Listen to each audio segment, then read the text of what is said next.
Zati pizza naibiranu hojiti akhoi tangkhon dasu hawre aduga muslim isina sing dasu hawre hainingai lekte sigi thabak sigi khoima manipur da leiriba akhoi irecha pumna makti manipuri ni hara legada bani zati manata taraga su aduduna hairiba akhoi furuma sense amatta oina punchalaga akhoi thabak tomina ba pami adugi su mathakta akhoi se ngasina lekai magi sakani ngasina hayenga lekai magi sakani Mera pari imai ben akhoi mayam si amna ware imungi bu khangadra leibaki bu khangadra akhoi amna ware aduna hari base ngasi akhoi gi media gi kuthangda aina mayam da ju akhoi gi nongusari request tawjari haitare one day apun banumi amakak bullaga akhoi se punna hauminare hairaga akhoi gi hamnai ba singsida amutang makhoida akhoi gi Wakal dana bado punna ngoga khoi ga wari sana se amugo ngasi khoina sneda pangthokliba khoi gi shutdown se shutdown gi khongjang amada khoi mateng pangjabani ngasi pangjari base khoi gi maira ahum amadi club ahum khoi gi nium thongjau area na ko bajaga dagi khoi thokjaraga amadi khoi kawa khoi dom lekai maning gi sai sulena mo yaw biraga khoi punna tawmina bani khoi na ngasi changsankhre ba khongjang ase khoi gi tang taruka tang taretka khoi aprilgi 2026 ta akhoi gi ahing nongai gi numidang tang taruk amadi tang tariki lona ba ahing da trong laubida angang ani kha mama gi mathada olaga tummi ngeida angang ani dubu akhoi gi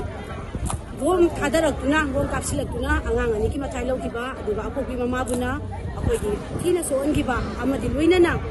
angang ani suena pauta bada akhoi gi nungai tadana kamai tawri no sansan bada sokkiba akhoi gi nioi umamasu akhoi adugi matangda loinana amadi akhoi gi naga isinau singda akhoi gi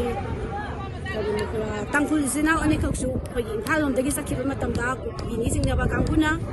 akhoi gi buster koda sokiba adugi apun bagi waina akhoi ngasi gi shutdown asi akhoi manipur pum bagi waina tawbanina akhoi gi kawagi areas da so akhoi mateng pangjabani aduna akhoi na haijaning badi akhoi gi minister chief minister na akhoi gi family gi maigai ga jesi ga wari sanabiraga ma ki banglo de ki tholo akanda akhoi gi serang sahing na ba jesi ga imunga pa mo tabi mawo ma tawbadu su praja ma oina akhoi nungai jade adugi su matakta mama mapa angang ani dugi mama pa masagi service oina tawroga lejariba adugumba family aduda mama masani do sigre aduga thaba amamsu moi gi government gi oina pirage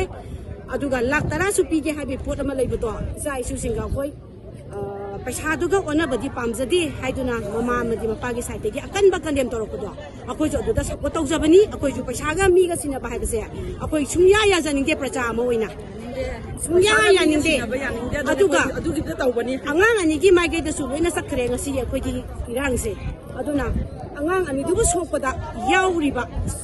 asiba umamdo adugi so koi pan panadre adugi da makto so koi amu so ngai jade ang kari gumba bon thana rakta dana angang ani duna siram da batagadi hairiba nipa inau hum so ibado adu so omoi adu dana koi na haijaning badi akoi gi wai khemsan koi gi manipur gi sifne na laibiraga mahakna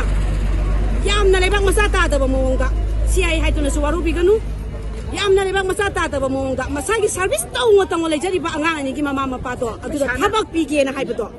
ado karamba ground no haibiri bado aduni akoi na hanjaningi ba pam kari gu mama na thaba do pipige hairagadi hairiba magi singjamai kendra do adu da yamna waba imu su leiri akoi dum khangjai haibadi khunje lona bane ba akoi kawa singjamai asigo aduna hairiba imung ani khak thibiraga mi ni khak hopiraga soiba siriba angang ani to adugi mama amadi mapa do pigada ba thabak to magi singjamai kendra gi mioi da pibiu haibase simtang thamjage akoi maira paibi gi saitagi manipur pumba gi na mo sinjaraga ngase ina haijari sigi matang sima migi karino sadau loi tawre kari wari sana doino khangdri je ma du khangdari kari ma si foidino pham tha do ma pham tha do hairiba hojikti mama ngai dari akoi gi mla mayam do punamak urame hojikti amatta su ugidre amatta ugidre karai karai chakhage mla mayam akoi na pamjabadi na khoi mayam do amuktang punsan bire hairaga mamang dagi akoi haiduna da labo wafam ni aina ai khatang na haijaba wafam suna sate amutang punsan bire hairaga kamaina tawsige haibase delhi da makhoi amamang kawra chapai magutane punna makhoi kuntham ni fudo satpi yoba khoi gi maitai le horiba mayam singse aduduna जाति pizza नाइबिरनु हौजिकति अखोय तांखुंदसु हौरए दुगा मुस्लिम इचिनाव सुंदसु हौरए हाइनिंगाइ लेते सिकी थबकसिदि खै मणिपुरदा लैरिबा अखोय इरेचा पुना मक्ति मणिपुरीनी हारा लेगदबनि जाति मानता तारगसु अदुदुना हाइरिबा अखोय फुरुमा सेनसे अमत्ता ओइना पुनसलगा अखोय थबक तमिनबा पामी अदुगिसु मथक्ता अखोयसे ngасina lekai magi sakani ngasina hayeng lekai magi sakani maira pari imai ben akhoi mayam si amna ware imung gi bu khangadra leibak gi bu khangadra akhoi amna ware aduna hairi base ngasi akhoi gi media gi kuthang da aina mayam da ju akhoi gi nongusari request tawjari hai tare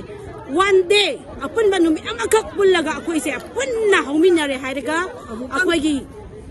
hamnai ba singsida amuktang makhoi da akhoi gi wakal dana bado punna ngoga khoi ga wari sana se amuktang di pame si harega swada sumle sinje